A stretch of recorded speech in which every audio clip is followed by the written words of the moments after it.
muito bem-vindos a mais um vídeo aqui pro canal Capítulo 1 e hoje nós vamos falar sobre A Letra Escarlate do Nathaniel Hawthorne. Para quem não sabe, este livro faz parte do nosso desafio de 12 livros para 2022. Vou deixar no link na descrição, assim como os vídeos de janeiro, fevereiro, março e este que é o mês de abril. Mas antes da gente começar a falar sobre este livro, quero pedir para você que ainda não é inscrito se inscrever aqui no canal e ativar as notificações e nos seguir pelas redes sociais, principalmente pelo Instagram, onde a gente posta sempre novidades do que acontece por aqui, certo? Então, sem mais delongas, bora lá falar sobre este livraço. Bom, gente, eu já tenho que começar falando que eu gostei muito deste livro e eu não vou indicar esta belíssima publicação por questões políticas, né? Eu não vou indicar pra vocês, então comprem aquela edição da Penguin Companhia que eu vou deixar aqui. Embora seja uma edição bilíngue muito bonita, não vale a pena, né, gente? Porque princípios. Bom, eu gostei muito desse livro e gostei passando a leitura, né? Não foi assim um amor à primeira vista, porque é um livro que tem um desenvolvimento bem lento, mas quando você percebe assim, você está completamente envolvido na história ali dos personagens, você quer saber o que acontece. Então, realmente é um livro sensacional e vale muito a pena ser lido. Pra quem não sabe, este livro aqui, ele é um dos grandes clássicos da literatura norte-americana, escrito pelo Nathaniel Hawthorne em 1850. Então a história ela se passa em Salem, uma cidadezinha colonizada por puritanos ingleses, né? Diga-se de passagem, é a mesma cidade que este autor aqui nasceu. Mas quem eram os puritanos do século 17 que trata este livro? Bom, eles eram calvinistas, seguiam seus costumes assim bem à risca, né? De uma maneira bem ortodoxa. Seguiam a sua religião principalmente em relação à sexualidade. Então era uma sociedade que a gente poderia dizer tinha a premissa de uma comunidade casta, pura, longe dos prazeres da carne, se assim eu posso dizer. E essa cultura, né, puritana, ela mescla muito política e religião. E os puritanos, inclusive, migraram para os Estados Unidos, que na época chamava Nova Inglaterra, veja só, justamente por causa da perseguição religiosa. Eles queriam um lugar ali para ter a sua tão sonhada liberdade, né, para exercer sua liberdade. Bem, mas a gente vai ver que essa liberdade não é tão liberdade assim como a gente imagina. E é justamente por causa dessa cultura, né, dessa sociedade, que a gente vai ter o enredo dessa história incrível. O livro ele vai começar nos apresentando a nossa grande protagonista, que é a Esther Prynne. Ela tá saindo da cadeia segurando um bebê no colo e em seu peito está bordado uma letra, que é esta letra A. E um episódio que eu considero bem parecido com o que a Cersei em Game of Thrones passou, né? Exceto pela parte da nudez, mas assim, ela teve que ficar em cima de um cadafalso no meio da praça pública pra sofrer todo tipo de escrutínio quanto à sua pessoa. A comunidade inteira tá ali olhando e julgando e desejando a morte dessa mulher. E a gente vai descobrir que, na realidade, ela é uma adúltera. Veja só, né? Porque o A. E a gente vai descobrir que ela casou muito jovem com um homem bem mais velho e também médico puritano. A grande história aqui é que a Esther e seu, então, marido, eles iriam vir da Inglaterra para os Estados Unidos pra buscar um novo mundo, né? Assim, e ela iria na frente e logo em sequência o seu marido. A questão é que essa travessia, né, de Inglaterra e Estados Unidos é uma coisa meio perigosa nessa época, né? A gente não tinha certeza que ia dar certo. E demorou 2 anos e nada do marido da Esther aparecer. Inclusive, ela dava ele como morto, né? E nesse meio período, ela acaba o quê? Engravidando. 2 anos sem saber notícias do marido, grávida. E aí a sociedade inteira cai em cima desta mulher. Mas afinal, quem que é o pai desta criança? Os líderes dessa comunidade puritana, então o reverendo, os padres, enfim, estão em cima da Esther perguntando, forçando a mulher a dizer, e ela não arreda o pé e não fala quem é o pai de jeito nenhum. E eu acho, inclusive, que essa questão dela não falar quem é o pai, de todo esse mistério envolvido nessa história, é uma das partes mais legais de virada de chave do livro. E foi a parte que eu fiquei assim, tipo, alucinada querendo saber o que acontecia, pra descobrir quem era o pai dessa criança. Eu tinha minhas dúvidas e a história, ela vai deixando um pouco as pistas pra você ali caçando, mas só no meio do livro a gente vai descobrir quem é esse pai. Consequência desse pecado descoberto, que é uma gravidez, né, fora do casamento, Esther foi condenada a usar a letra escarlate, assim, por toda a vida. Veja só, para ser uma marca,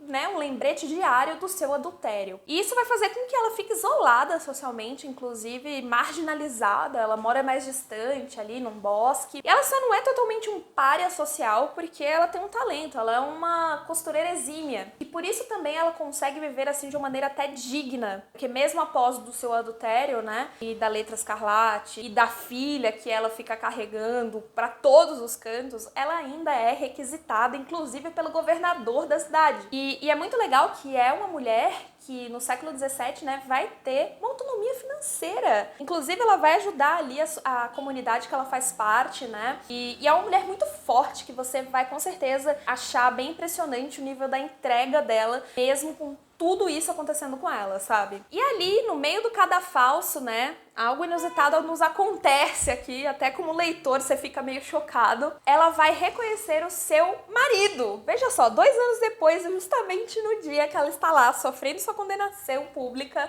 ela reencontra o marido no meio da multidão. É uma situação muito desconfortável e ler isso nesse livro realmente te deixa incomodado, porque toda a situação é muito awkward, assim, até porque o marido vai dar um jeito ali de encontrar ela na prisão e vai pedir pra Esther considerá-lo morto, que ele não quer ter sobre seu nome o peso de um homem traído. E ele vai mudar o nome dele para Roger Chillingworth. E acontece que a Esther também não vai dizer pro Roger quem é o pai da sua criança. Só que o marido da Esther vai entrar, assim, numa obstinação absurda pra descobrir quem é este homem. E, assim, vai ser o grande plot, assim, que vai mover toda a história. Vai ser essa procura do Roger e a descoberta de quem é o pai dessa criança. Bom, esse é um livro bem sombrio. Eu não acho nem tanto pela questão da traição e tal, mas é porque o autor aqui, ele brinca muito com o medo do diabo das pessoas, sabe? Com medo ali da danação eterna, sabe? Muito. E aí, eu acho que é mais uma questão de ser uma alegoria sobre culpa do que necessariamente ser ali uma ideia mesmo do espiritual ou do sobrenatural. A gente vai lidar o livro inteiro com a culpa desses personagens. Todos os personagens aqui vão intitular sua culpa como, na realidade, o diabo, a tentação ou algo semelhante. É bem interessante, se você já conviveu com algum tipo de pessoa da fé, você com certeza já entrou em contato com esses tipos de sentimento. Eu, pelo menos, me senti bem contemplada, né? Porque religião e sentimento de culpa andam juntos, e aqui a gente vai ver bastante nesse livro. E aí vocês me perguntam, né? Mas, Rebeca, por que a Esther não sai dessa cidade, que é Salem, vai para outra comunidade, some dali, tira essa letra A do peito? Eu vou ler pra vocês uma coisa bem impactante. Ela fala assim, ó: aqui, pensava ela, fora a cena da sua culpa. Aqui deveria ser a cena do seu castigo terrestre. E assim, talvez, a tortura de sua infâmia cotidiana por fim lhe limparia a alma, construindo outra pureza que aquela que tinha perdido. Esther Prynne, portanto, não fugiu. É esse tipo de reflexão que vai ter aqui nesse livro. Então, eu acho muito bem escrito. O marido da Esther, como eu disse pra vocês, ele é muito obstinado, né, pra dizer o mínimo. Ele vai desconfiar de um homem, de ser o pai da criança da Esther, né? E daqui em diante vai ter spoiler sobre o livro, sobre o final, enfim. Então, se você não quer saber de spoilers, pare este vídeo agora e volte quando você concluir a sua leitura de A Letra Escarlate, tá? O Roger, né, que é o marido da Esther, o ex-marido, ele vai perceber que o reverendo mais jovem dessa comunidade, ele está definhando aos poucos. E ele tem certeza absoluta que o homem está escondendo algo. E de fato, o reverendo jovem esconde. Então a gente está falando do Arthur Dimmesdale. E a maneira que o autor utiliza para nos contar que este homem, que o Arthur, é o pai da filha da Esther, é sensacional. Porque você está lendo, né, e percebendo que tem alguma coisa estranha, né, porque a gente só vai descobrir isso na metade do livro. E que esse padre tem alguma coisa a ver com a Esther e tem alguma coisa a ver ali com essa doença e a coisa é muito louca. Quando você descobre que de fato ele é o pai da menina, você fica assim, caraca, esse autor mandou muito bem, meu. Ele me prendeu demais, sabe? E veja que paradoxal, né, porque o padre ali, o homem que deveria ditar o comportamento nessa sociedade puritana, né, suprimir os desejos da carne, é justamente o homem que ficará com uma mulher casada. E uma mulher casada, né, no nome, né, porque ela foi abandonada pelo marido durante 2 anos. Mas isso não importa, né, porque sexo fora do casamento é proibido.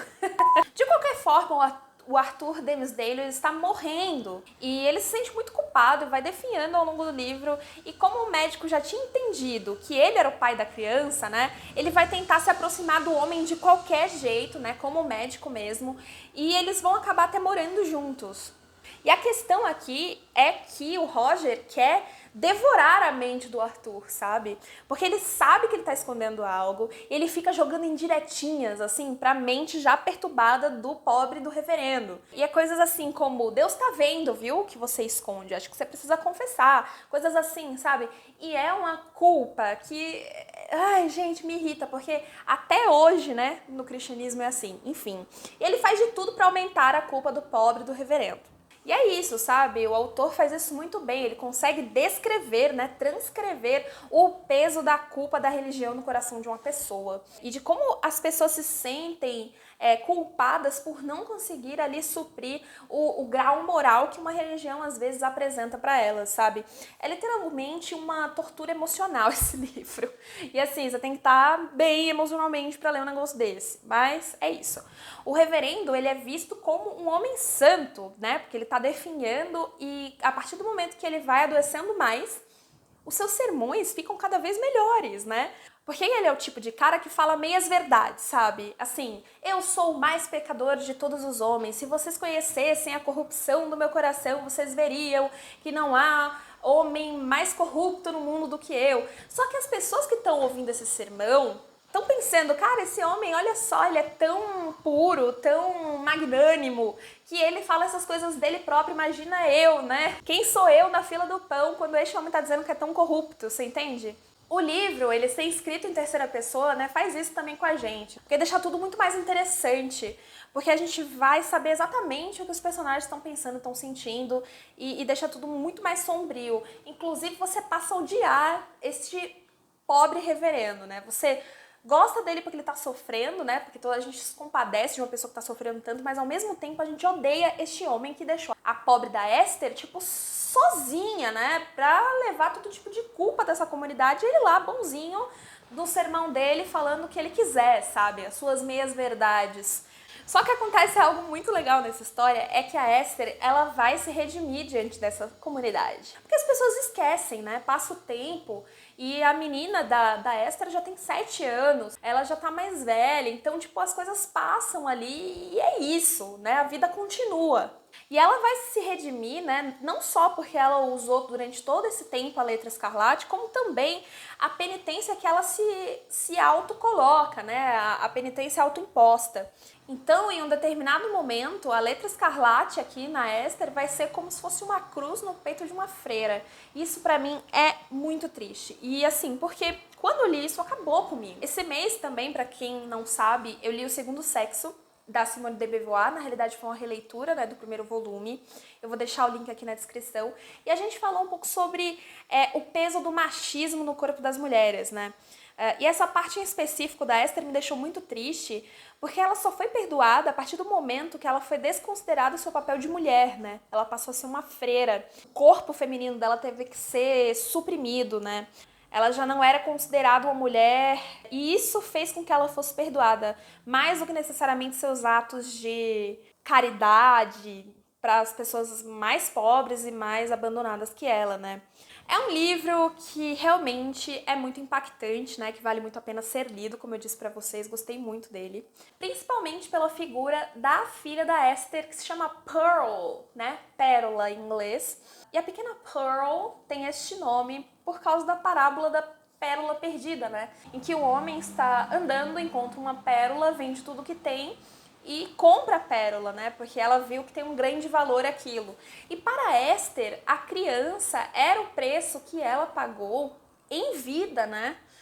Comprada com tudo que a Esther tinha. Então tem um significado bem forte esse nome. E olha que loucura, né? Vai chegar um momento dessa história que a Esther vai até achar que a menina é uma manifestação demoníaca, porque ela acha que diante dessa relação tão profana, né, ali do adultério, não poderia vir algo decente, algo puro, algo bom, que era a sua filha. Isso vai passar ao longo da história, mas veja como a culpa trabalha assim, comendo o cérebro dessas pessoas ao longo do livro inteiro.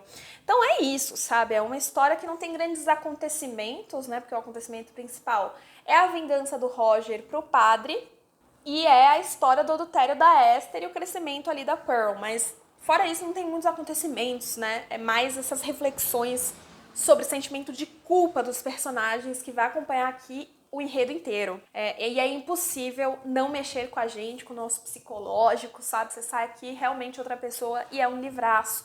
Vale muito a pena ser lido, tá, gente? Então é isso. Eu espero muito que vocês tenham gostado dessa review, que foi muito legal de fazer. Inclusive, foi um livraço que eu gostei muito de ter lido também. E é isso. Conto com vocês nas cenas dos próximos capítulos. Um grande beijo e tchau!